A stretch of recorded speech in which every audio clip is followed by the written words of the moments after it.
12월 3일부터 열 나흘간의 기록을 이제 책에서 엮으셨는데 정말 압축적이면서도 밀도가 깊은 시간이었습니다. 그리고 책에 여는 글이 좀 많이 화제가 됐던 것 같아요. 그래서 그 문장에 보면 제가 첫 번째 소개할 문장입니다. 네, 읽어보겠습니다. 처음이자 마지막으로 역사로부터 질문을 받는다고 느꼈다. 계엄이래 어쩔 거야? 라는 질문. 사실 또 20년 넘게 글을 쓰면서 살아온 제 입장에서 이 문장은 저한테 좀 충격적이었어요. 어떤 느낌이었냐면 가슴을 확 파고드는 그런 느낌이었던 것 같아요. 그래서 이 문장을 첫 번째로 꼽아봤는데 이 문장을 어떻게 쓰시게 됐습니까? 제가 이런 말 들을까봐 안 쓰려고 했어요, 사실은. 제가 오글거리는 거 되게 싫어하거든요. 그런데, 그러니까 저는 이런 말 하잖아요. 역사 속에 뭐 이런 얘기들. 이런 얘기를 하는 정치인들을 그렇게 저는 좋게 보진 않았어요. 아니, 무슨, 우리가 역사랑 대화를 해. 그냥 시민과 대화를 하고, 이 생활인들과 대화를 해야지. 역사는 우리한테 관심 없어. 역사는 그냥 그런 생각을 가졌거든요. 근데 이날은 제가 그 순간 딱 보는 순간 그게 봤어. 이게 왜 나한테 딱 이 과제가 떨어졌지? 그런 느낌이 있었어요. 여러분 비상계엄이잖아요. 누구는 그러더라고요. 젊은 분 만났는데 처음에 무슨 게임 얘기한 줄 알았대요. 계엄이란 말 자체가 익숙하지 않잖아요. 저희 세대는 계엄이란 말이 익숙해요. 그런데 젊은 분들은 계엄이란 말 자체가 화석 같은 언어였을 거예요. 그런데 갑자기 이런 얘기가 나오니? 그런데 제가 왜 이런 느낌을 가졌냐면 저는 제가 잘하면 막을 수 있다고 생각했어요. 우연찮게도 제가 집권여당의 대표라는 직위에 있었잖아요. 집권여당의 대표라는 입장에 있었기 때문에 그 입장을 잘 활용해서 그리고 그걸 늦지 않게 적절하게 활용하면 이 계엄이라는 우리나라에 닥친 큰 위기를 일단은 불을 끌 수 있겠다라는 생각이 들었거든요. 그런 차원에서 생각해 봤던 겁니다. 물론 그 짧은 시간에 이런 분답을 한 건 아니고요. 그건 아니지만 그때는 뭔가 약간의 비장한 생각은 들었던 것 같아요. 잠깐. 근데 그때 이후부터는 그런 비장함보다는 어떻게든 이걸 막아야 되겠다는 어떤 실용적인 생각? 그것만 했던 것 같습니다. 그 두 번째 문장도 오글거리는데 어떻게 하죠? 좀만 참아주십시오. 자, 두 번째 오글거리는 문장 2탄. 공포보다 용기가 먼저 퍼져야 한다고 생각했다. 이건 어떠실 겁니까?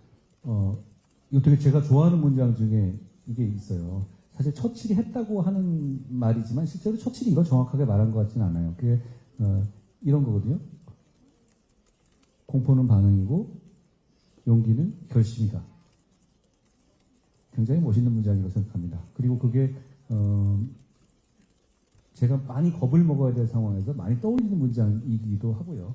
근데 이 얘기는 제가 좀 실용적인 관점에서 쓴 거예요. 처음에 그러니까 이 계엄이라는 걸 딱 했을 때 사람들은 이게 뭐지? 라고 초창기에 판단을 하게 되잖아요.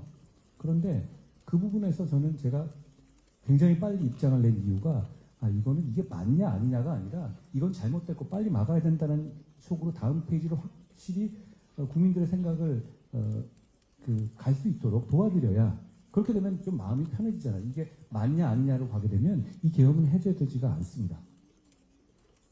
이게 계엄이 옳으냐 아니냐라고 된다면 이 계엄을 당장 해제할 수가 없죠. 그런 상황에서 저는 계엄을 막아야 된다는 용기가 빨리 퍼지는 것이 필요하다고 봤습니다. 그리고 사실 저도 좀 겁났어요. 그게 무섭더라고요. 근데 그때는 이런 느낌이었어요. 그러니까 어떤 목표에 딱 집중하다 보면은 감정이라든 거를 스위치를 좀 끄게 되는 저는 좀 그런 편이거든요. 그러니까 그래 그런 거는 다 나중에 생각하자 이런 생각이 들더라고요. 이건 그렇게 오글거리는 문제는 아니었습니다. 네, 제가 번지수를 잘못 짚었습니다. 근데 이제 이 말씀을 사실 지난번에 이제 저와 대담을 하면서도 이야기를 하셨는데 제가 좀 인상 깊었던 부분은 그런 거였어요. 일단은 국민에게 이 계엄은 잘못됐다라는 것을 알려야 방금 말씀하신 것처럼 찬반 논쟁으로 흐르지 않는다. 그리고 국민을 안심시켜야 된다. 그러면서 비상계엄으로 인해 투입된 군경에게도 메시지를 줘야 한다라는 말씀을 하셨거든요. 그때 어떤 메시지를 주고 싶은 거였습니까? 저 그분들도 굉장히 겁나고 황당하지 않았겠어요? 그리고 그분들도 우리 시민이고, 그리고 그분들을 군대에 보낸 그 가족들도 걱정하셨을 거 아니에요. 그러니까 그분들이 여당 대표가 이렇게 확실히 반대하는 거면 나름대로 그 명령을 제대로 따르지 않은 용기를 낼 수 있고, 그리고 제가 그 중간에 그런 얘기도 했죠. 부역하지 말아라. 제가 잘 안 쓰는 말인데 싫어하는 말이에요. 그런데 굉장히 강한 말이지만 따르지 않을 수 있는, 그래 서로 간에 충돌하지 않을 수 있는 명분을 줘야 된다고 생각한 거고요. 그리고 마지막에 제가 이런 메시지를 냈죠. 위법한 명령이니 따르지 않아도 된다. 그걸로 인해 책임이 생기면 우리가 막아주겠다. 결국은 저는 그 안에 있습니다. 계엄군 소리가 막 들렸잖아요. 근데 저 젊은 군인들 어떻게 하지? 얼마나 나중에 힘들까? 이 생각을 하게 됐던 것 같습니다. 그 말씀 관련해서 이제 책에서도 있지만 제가 인상 깊었던 부분은 그런 이야기를 했을 경우에 군경이 부역하지 않는다. 그러니까 이제 과하게 좀 표현하면 그 명령을, 불법 명령을 따르지 않을 것이다라는 그런 믿음을 갖고 계셨던 거잖아요. 입장 바꾸면 그러지 않겠습니까? 그거 하고 싶겠어요? 그리고 그 이후에 과거에 우리 역사는 그런 식의 어떤 불법적인 이 행동에 대해서 굉장히 오래도록 응징합니다. 단기적이지 않아요. 그리고 거기에 따른 정신적 트라우마도 오래 갈 거거든요. 근데 그분들이 여기 들어와서 진짜로 만약에 사람들을 끌어내는 거가 본인 행동했었다고 생각해 보세요. 그걸 나중에 얼마나 힘들어 하시겠어요. 그러니까 이거는 어떻게든 간에 그리고 그 당시에 시민들이나 보좌관들이 계속 카메라를 찍고 있었거든요. 그 압박을 받는 상황들을 생각해 보면 저는 그분들도 정말 힘들었을 거라고 생각해요. 사실 비상계엄 해제를 빨리 할 수 있었기 때문에 우리가 지금처럼 그런 큰 문제 없이, 위험 없이 넘어갔지만 실제로 그 당시 현장의 상황은 우리가 생각하는 것 이상으로 좀 되게 엄혹하고 그러지 않았습니까? 그래서 보면은 그 책에서 이제 그 대표님 본인께서 밀떡이다, 밀리터리 덕후다 라는 거를 이제 커밍아웃 하신 부분이 있는데, 그 사안 야간 투시경 얘기하시면서 그날에 느꼈던 그 당시의 그런 긴장감과 그런 것들은 어땠습니까? 다들 많이 놀라고 어려운 상황이었지만 또 의원들은 그리고 정치인들은 자기 일을 해야 된다고 생각하고 자기 자리를 지킨 분들이 많이 계셨어요. 아니 뭐 그 상황에 대해서 우리가 너무너무 힘들었어요. 이렇게 징징거릴 일은 아닐 것 같고요. 국민들 보시기에 참 죄송하다고 생각했습니다. 그렇지만 어떻게든 빨리 끝내야 되겠다라는 그 마음이 당시 저희 18명 정도가 들어갔었고 들어가지 않은 분들 중에서 많이 응원해 주셨는데 같은 마음이었다라는 정도로 말씀드리겠습니다. 네, 이건 세 번째 명문장. 이거는 앞서 제가 설명했던 오글거리는 문장과는 전혀 달리 상당히 일상적인 표현이거든요. 일상적인 표현인데 이게 책 속에 활자화되어 있으니까 그럴듯하게 들렸습니다. 멋있게 들렸습니다. 읽어보겠습니다. 좋은 게 좋은 거라는 식으로 정치하면 세상은 안 좋아지고 정치인만 좋아진다.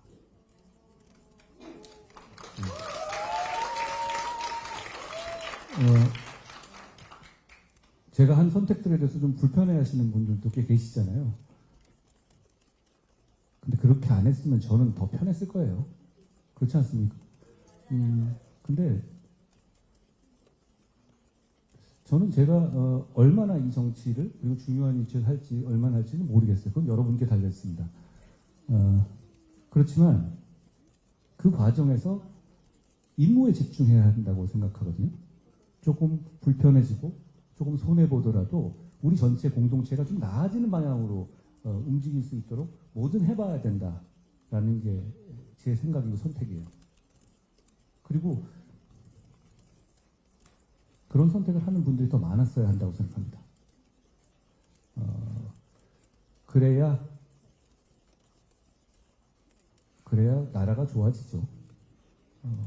그리고 정치를 하다 보면 이런 상황이 들어요. 또 정치도 인간들끼리, 정치인이나 인간들끼리 하다 보면 그 관계의 설정이나 그리고 동조 압박, 동료 압박 같은 게 있거든요. 그러니까 옆에 사람들이 의식되거나 아니면 이 사람들하고 관계라든가 이런 거 있었을 때 정답적으로 가지 않고 조금 더 둥글려서 가는 거를 선택하기 쉬워요. 처음엔 제가 몰랐는데 그게 뭔지 알겠어요. 그리고 그게 생각보다 굉장히 힘든 장벽이라는 것도 제가 이해하겠어요. 그런데 좋은 정치하고 큰 정치하려면 그 장벽은 넘어서야 한다고 생각해요. 왜냐하면 우리끼리 좋자고 하는 게 아니라 정치가 공동체, 그리고 국가, 그리고 국민을 좋게 하자고 하는 거잖아요. 그런 차원에서 저는 뭐 제목도 비슷한 거지만 국민이 먼저입니다라는 제목처럼 그 판단이 필요한 것 같습니다. 예를 들어서 제가 대통령님과 좀 다른 생각을 외부적으로 많이 보였던 부분이 이런 거잖아요. 김건희 여사님 문제, 의료 사태 문제, 명태균 사태 문제, 이종섭 황상무 사태 문제, 김경수 복권 문제, 뭐 이런 정도예요. 그런데 그 사람들은 명백히 대통령이 잘못 판단하고 계셨던 거예요. 그리고 그걸 그렇게 잘못 판단하고 계시다고 국민들도 다 인식하고 바꿔달라고 소리치고 있었고요. 그럼 그 상황에서 저는 제가 불편해지고 공격받더라도 그걸 어떻게든 간에 조금이나마 궤도 수정을 하기 위한 일을 한 겁니다. 제가 그거 안 했으면 훨씬 더 편하게 정치했을 것 같아요. 그렇지 않습니까? 저는 대통령님과 굉장히 오랜 세월을 서로 많은 일을 겪었잖아요. 그리고 신뢰하면서 왔잖아요. 그러니까 그런 신뢰를 서로 간에 어떤 그런 감정을 상하면서까지 그렇게 하기가 저도 굉장히 어려웠어요. 근데 저는 정치하겠다고 나온 거잖아요. 그리고 충성의 대상은 국민이어야 하는 것이고요. 그렇기 때문에 그런 선택을 했던 겁니다. 일각에서 제가 왜 그런 선택을 해서 이렇게 잡음을 만들었냐 이렇게 말하는 분들도 계시는데요. 전 그 말에는 제가 다른 말은 다 듣고 다 경청하겠지만 그 말에는 동의하지 않습니다. 오히려 저처럼 여러분 권력도 잘못된 길을 갈 수가 있어요. 판단 잘못할 수도 있죠. 그럴 때 옆에서 직언하고 이러면서 바로 잡아가는 게 좋은 정치입니다. 그렇죠? 저는 오히려 지금 이렇게 상황이 어려워지는 것에 대해서 너무 안타깝지만 오히려 저처럼 직언하는 분이 더 많았어야 한다고 생각해요. 오히려 그렇지 않고 그냥 기분 맞추고 자리 같이 하고 그게 잘못된 거였어요. 저는 다 사정이 있었겠지만 대통령님 자주 만나고 이런 분들이 많았잖아요. 그걸 자랑하면서 다녔던 분들 많잖아요. 그렇죠? 저는 그분들이 그 시간에 직언을 했었어야 한다고 생각해요.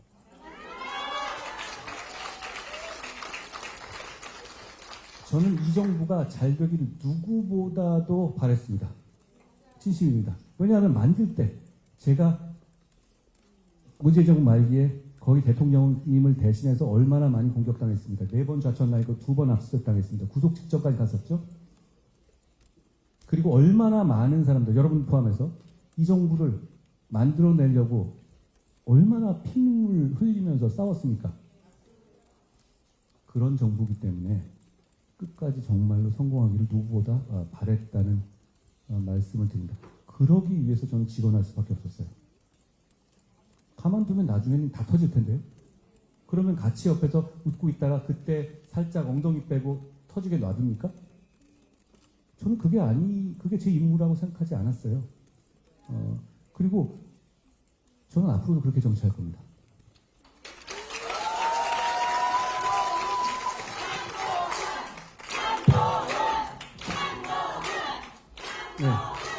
네. 제가 준비한 문장은 여러 개인데 그 문장에 대해서 설명을 다 해주셔가지고 제가 소개만 하고 넘어가겠습니다. 큰 결정은 과감하고 명분 있게, 작은 결정은 소심하게 하자. 그 다음 문장, 문제를 내는 것도 국민이고 정답을 내는 것도 국민이다. 앞서 말씀하신 것처럼 국민이 먼저입니다 라는 취지의 설명이 다 되는 것 같습니다. 마지막으로 이제 제가 제일 좋아하는 문장 한 가지만 소개하고 그 설명을 한번 들어보겠습니다. 사람의 마음으로 공간이 채워진 세상에서는 비처럼 가장 빠르고 효율적인 길을 찾아 움직이는 것이 정답이 아닐 때가 많다. 되게 철학적인 질문 같아요. 이것도 되게 오글거리는데요. 제가 물리학 덕후거든요. 예. 물리학의 좋은 점은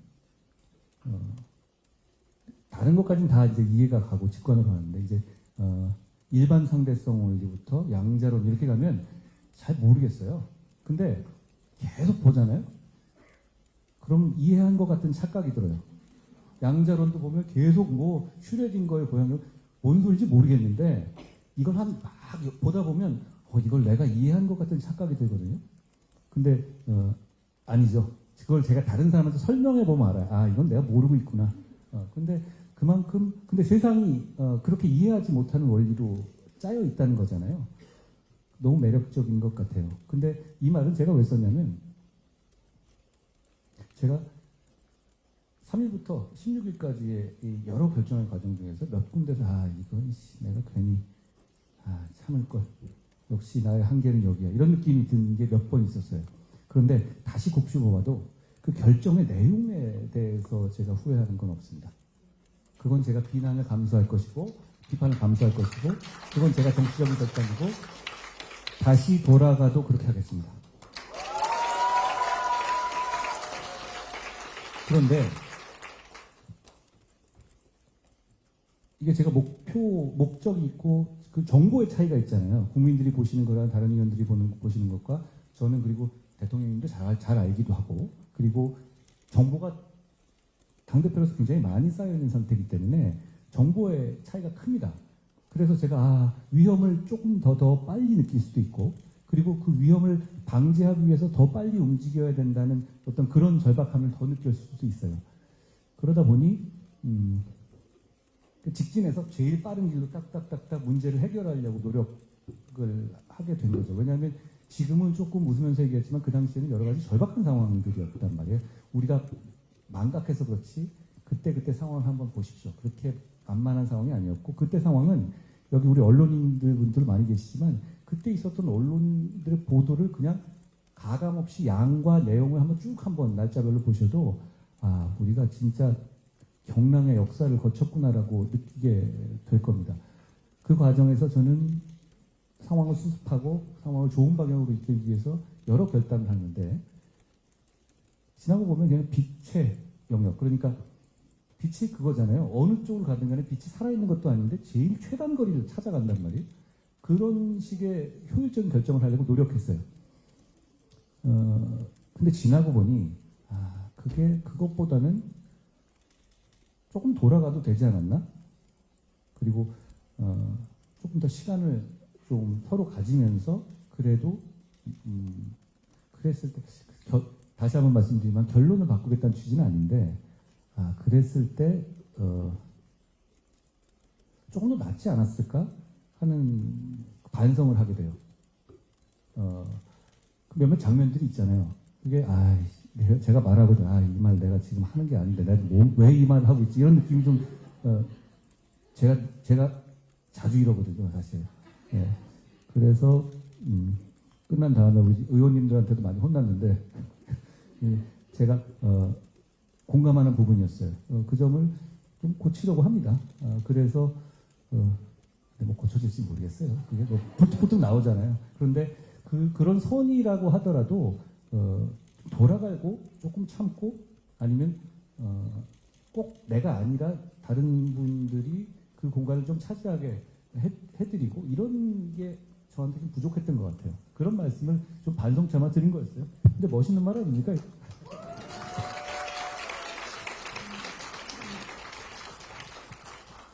네, 이 밖에도 책에 명문장들 많이 있으니까 여러분들께서 직접 한번 찾아보시는 재미를 느껴보셨으면 좋겠습니다. 아, 다 읽으셨습니까? 네. 네. 네. 고맙습니다. 자, 그래서 명문장 소개하는 시간 여기서 맞춰보고요. 이제는 책 속에 있는 내용을 중심으로 해서 구시대 빠이빠이 하고 새시대 안녕 해보는 이야기를 나눠보도록 할게요. 그럼 구시대를 빠이빠이 하려면 저는 이게 제일 궁금했어요. 그래서 대담 때도 이런 말씀을 드렸었는데, 대통령의 이제 비상계엄 포고령에도 보면 자유민주주의를 지키기 위해서 한다라는 얘기가 있었고, 그리고 광장의 집회에서도 자유민주주의라는 말은 빠지지 않습니다.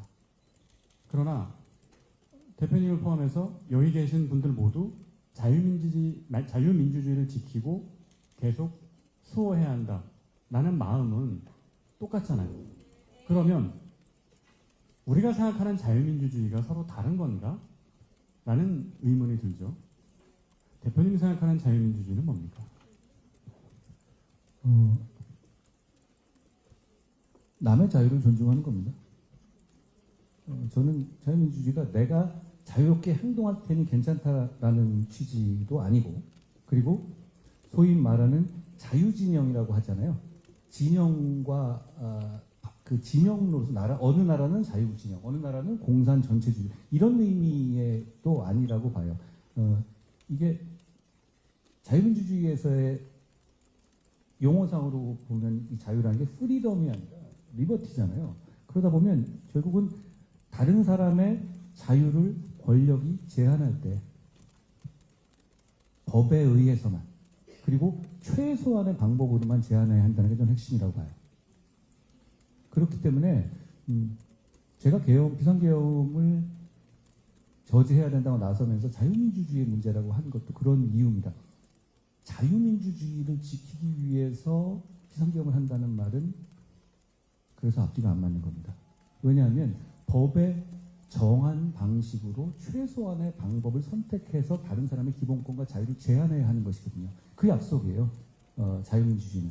그 점에서 저는 안타까움을 많이 느꼈다라는 말씀을 드립니다. 이런 말씀도 드릴 수 있죠. 뭐 자유민주주의에서 자유진영, 자유를 얘기할 때 프리월드, 그러니까 일종의 말해서 냉전시대의 자유진영이라고 하잖아요. 그런 의미로 말씀하시는 분들도 많이 계신 것 같아요. 그런데 남미의 이 친미 독재 국가들 과거에 많이 있었잖아요.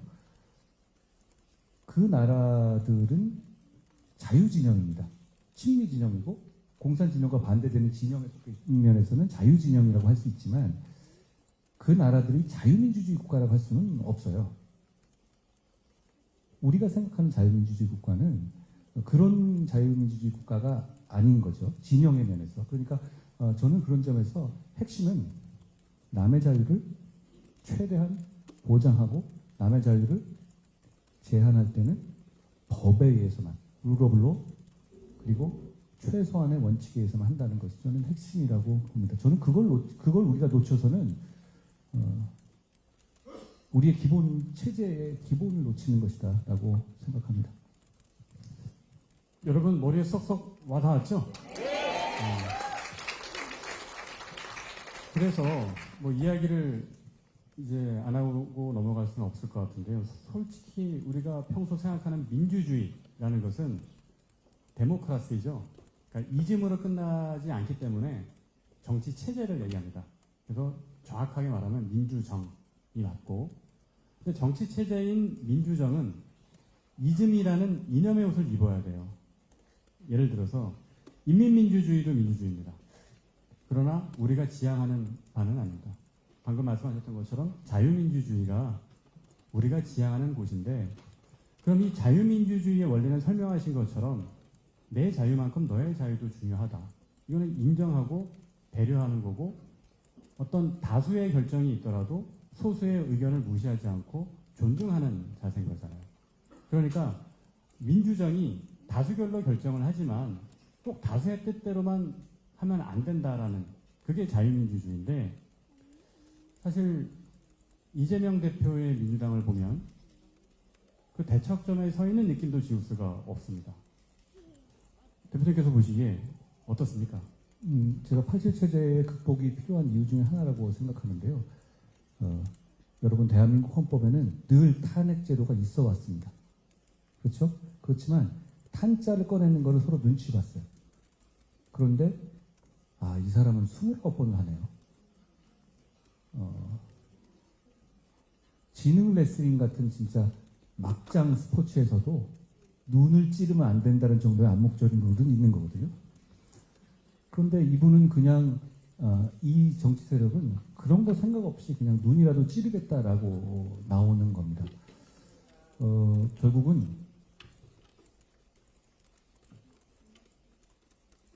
자유민주주의 체제에서는 대단히 위험한 세력이고 위험한 사람들이다. 왜 무슨 이 세력을 생각할 때 이 사람들은 다수를 가지면 우리 사회의 기본적인 가치라든가 이런 거 반하더라도 그냥 이익이 되면 뭐든지 하겠다 이런 생각이 들지 않습니까?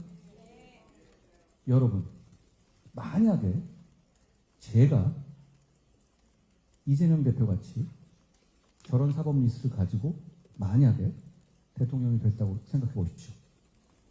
여러분은 제가 계엄령을 발동해서 사법부를 눌러버릴 거라고 예상하실 수 있어요? 그렇게 추측할 수 있습니까?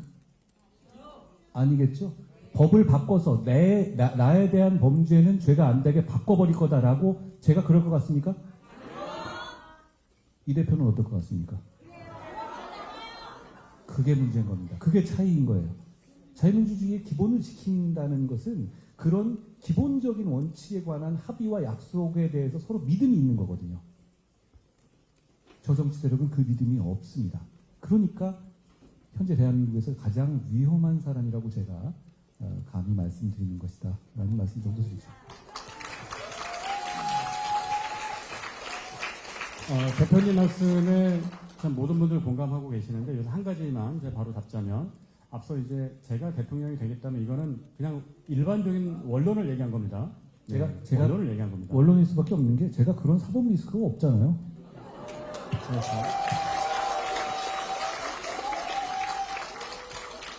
이 얘기는 저도 똑같이 할 수 있어요. 윤석만이 대통령이 된다면 저도 그럴 사람이 아닙니다. 언론적인 얘기죠. 자, 그래서 이 자유민주주의를 해치는 많은 해악들이 있는데 사실 가짜뉴스, 음모론 이런 거 많이 들어보셨을 거예요.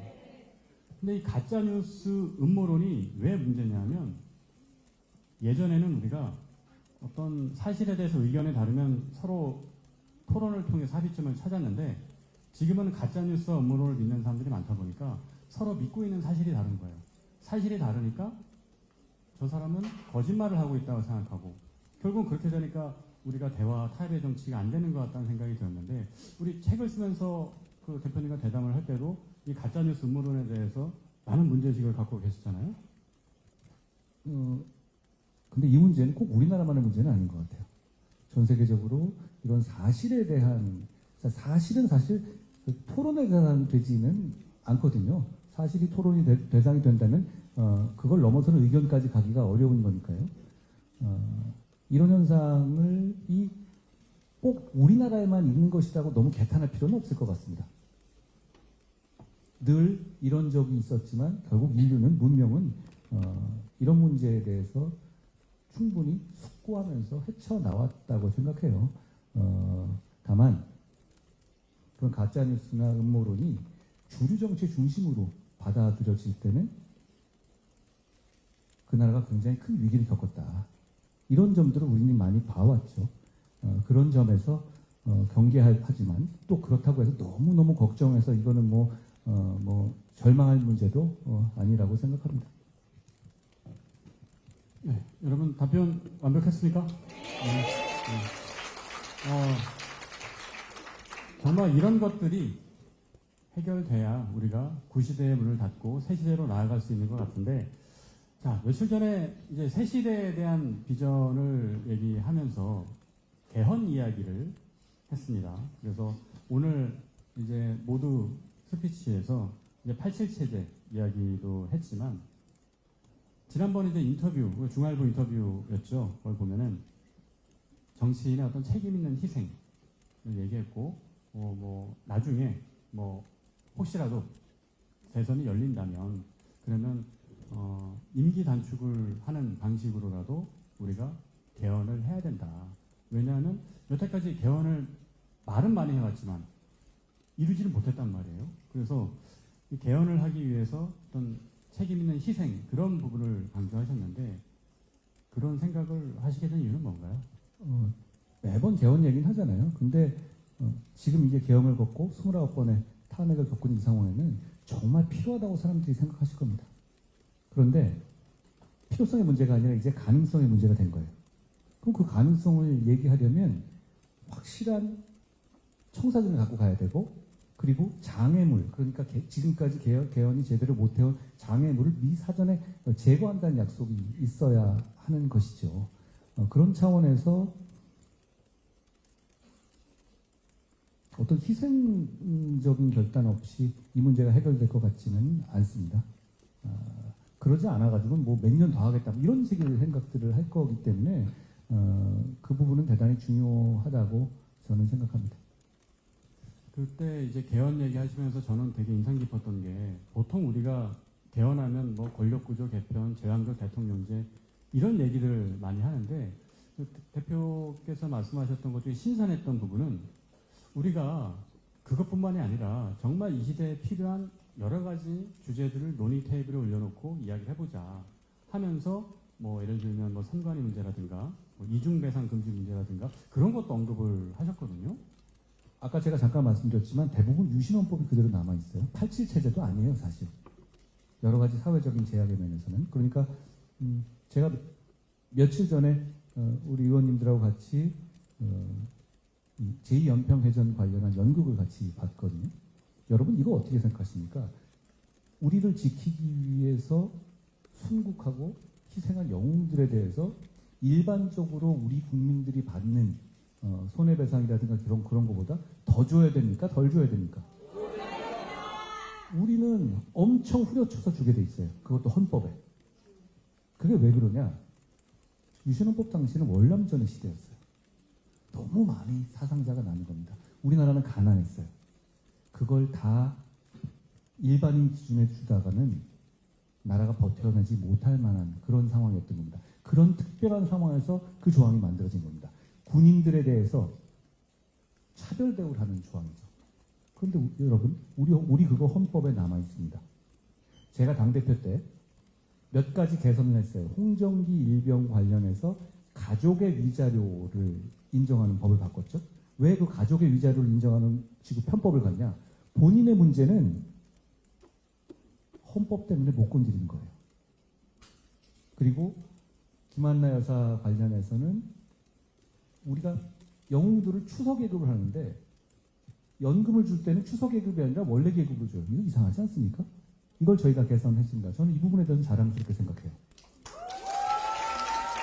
그런데 근본적으로는 우리 영웅들과 군에 대한 처우는 헌법적인 한계 때문에 그걸 넘어설 수가 없어요. 그걸 바꿔야 합니다. 그러니까 이런 부분도 있고요. 그리고 선관위 문제도 그렇습니다. 선관위를 헌법기관화해서 독립시켜놓은 건 잘하라는 거지 재밌게 지내라는 게 아니거든요. 자기들끼리.